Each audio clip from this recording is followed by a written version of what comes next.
नमस्कार दोस्तों, धर्मार्थ बेला चैनल में आपका स्वागत है। दुनिया में हर किसी के लिए माता पिता बनना एक सौभाग्य होता है।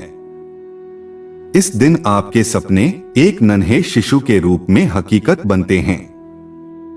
हर किसी को अपने घर में बच्चों की किलकारियां बहुत ही सुखद आनंद देती हैं।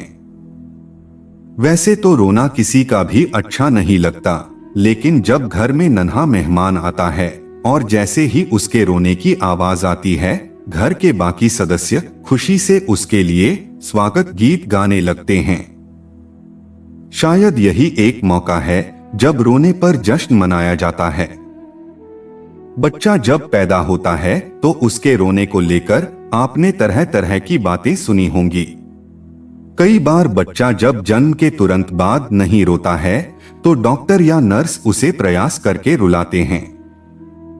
अब सवाल उठता है कि आखिर जन्म के बाद बच्चे के लिए रोना क्यों जरूरी है।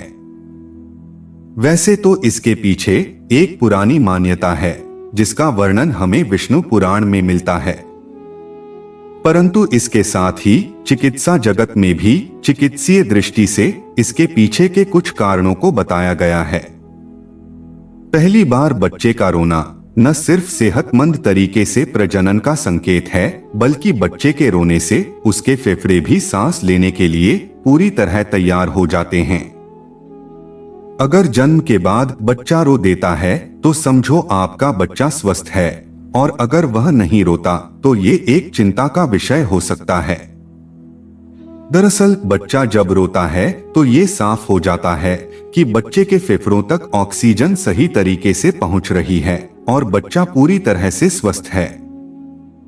हालांकि कुछ लोग बच्चे के रोने से परेशान हो जाते हैं, लेकिन उनका रोना परेशानी या चिंता की बात नहीं, बल्कि उसके शारीरिक और मानसिक विकास के लिहाज से बहुत जरूरी होता है। बच्चा जब गर्भ में होता है तो वह एक थैली में होता है। इस थैली को एमनियोटिक सैक कहते हैं।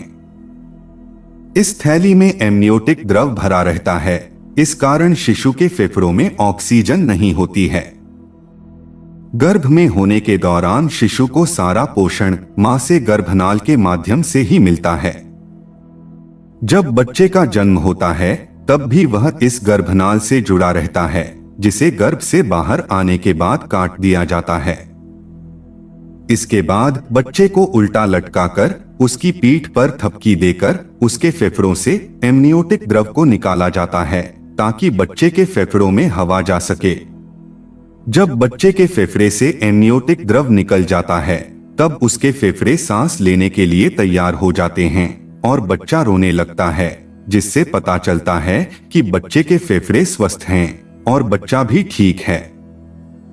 वह जितना तेज रोता है उतना ही उसके स्वस्थ होने और उसके फेफड़े मजबूत होने का संकेत माना जाता है। दोस्तों, बच्चों के रोने की एक और वजह विष्णु पुराण में बताई गई है। कहा जाता है कि एक बार ब्रह्मा जी सृष्टि रचना के समय जब अपने समान पुत्र उत्पन्न करने के लिए चिंतन करने लगे, तब उनकी गोद में नीलवर्ण वाला एक बालक प्रकट हुआ। यह बालक ब्रह्मा जी की गोद से उतरकर रोता हुआ इधर उधर भागने लगा। तो ब्रह्मा जी ने उस बालक से पूछा कि तुम क्यों रो रहे हो? तो बालक ने कहा कि मैं कहाँ हूं, मैं कहाँ हूं, मैं कौन हूं, मेरा नाम क्या है?